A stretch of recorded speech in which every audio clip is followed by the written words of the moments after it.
Messieurs et dames, je vous présenterai enfin le fameux tour japonais inventé récemment par les Hindustani de Tipperary. Auriez-vous l'obligeance de me remettre votre montre en or? Elle lui fit passer. Je vous remercie. Ai-je votre permission de le placer dans ce meurtrier et le piler? Le petit malin acquiesça et sourit. Le prestidigitateur jeta la montre dans le mortier et il saisit un marteau de forgeron, violent bruit d'écrasement. Il l'a glissé dans la manche. À présent, messieurs et dames, m'autorisez-vous à prendre votre mouchoir et le percer du trou?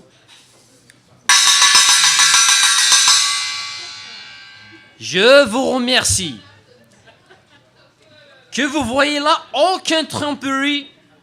Les trous sont visibles à l'œil nu. Le visage de petit malin s'illumina. Cette fois, véritablement, le mystère de la chose le fascinait. Et maintenant, monsieur,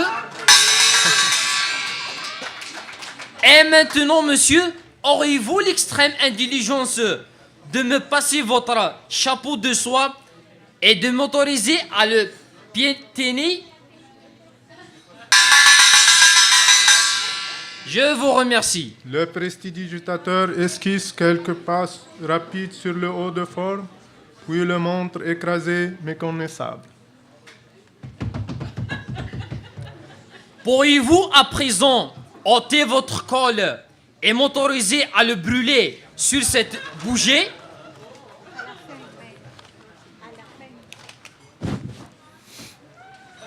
Je vous remercie.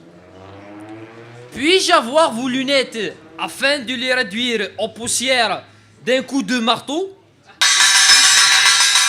Le visage de petit malin... Merci, monsieur.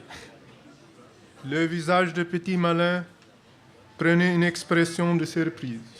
Ah, ça. Si j'ai compris quelque chose. Un grand silence s'étendit sur la salle.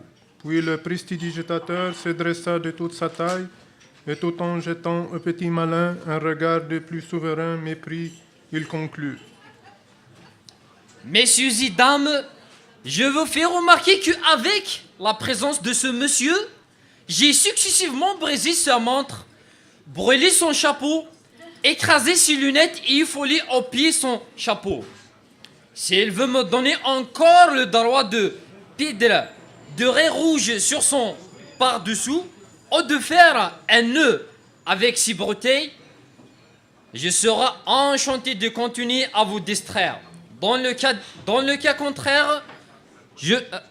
contraire, la présentation est terminée. Et dans une bouffée de musique de l'orchestre, le rideau s'abaissa et le public se leva, sûr qu'il y a de certains trucs au moins qui ne sont pas dans la manche des prestidigitateurs.